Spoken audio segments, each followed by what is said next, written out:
Mini idli பார்க்குறதுக்கும் சாப்பிட்றதுக்குமே நல்லாயிருக்கும். இந்த மினி இட்லியில் மசாலா சேர்த்து எப்படி பண்ணுறதுன்னு இந்த வீடியோவில் பார்க்கலாம். Hello friends, welcome to Gayathri சமையல்.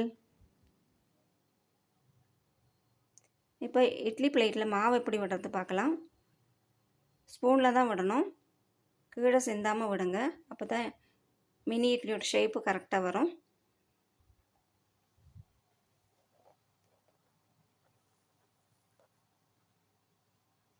நான் 2 இட்லி பிளேட் எடுத்திருக்கேன். நார்மலாக 10 நிமிஷம் இட்லி வேக வைக்கிறேன்னா இதுக்கு 4 நிமிஷம் போதும். இப்போ இட்லி நல்லா வெந்துடுச்சு. பார்த்தீங்களா, எடுக்கிறதுக்கு எவ்வளோ ஈஸியாக இருக்குது. நல்லா வெந்தால் தான் அப்படி வரும்.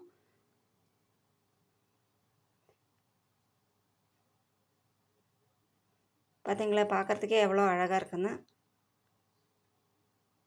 இப்போ கடாயில் எண்ணெய் சேர்த்துக்கலாம். 1.5 டேபிள் ஸ்பூன் எண்ணெய் விட்டுருக்கேன். எண்ணெய் நல்லா சூடானதும் இஞ்சி பூண்டு தட்டினத்தை சேர்த்துக்கலாம். நான் 3 பல் பூண்டு எடுத்திருக்கேன். ஒரு சின்ன துண்டு இஞ்சி எடுத்திருக்கேன். ஒரு பெரிய வெங்காயம் சின்னதாக கட் பண்ணிட்டு சேர்த்துக்கலாம். இதை நான் லைட்டாக ஃப்ரை ஆனதும் மசாலாவுக்கு தேவையான உப்பு சேர்த்துக்கலாம்.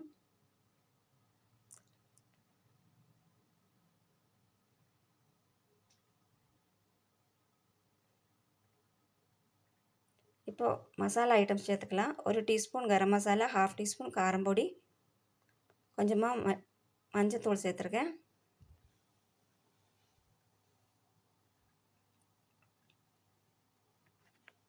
இதெல்லாம் நல்லா ஃப்ரை ஆகட்டும்.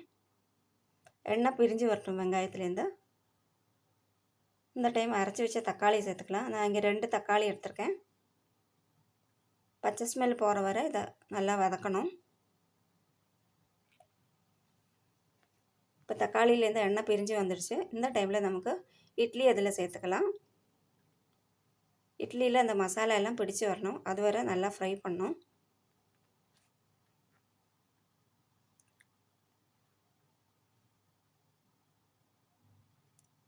நல்லா ஃப்ரை ஆகிடுச்சு. இப்போ மல்லி சேர்த்துக்கலாம்.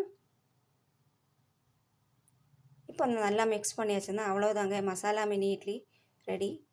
ட்ரை பண்ணுங்கள், ஈஸி தான். கிட்ஸுக்கெல்லாம் ரொம்ப பிடிக்கும். லஞ்ச் பாக்ஸ்லேயும் கட்டி கொடுக்கலாம். பெரியவங்களுக்கு ஸ்நாக்ஸாகவும் எடுத்துக்கலாம். தேங்க்யூ ஃபார் வாட்சிங்.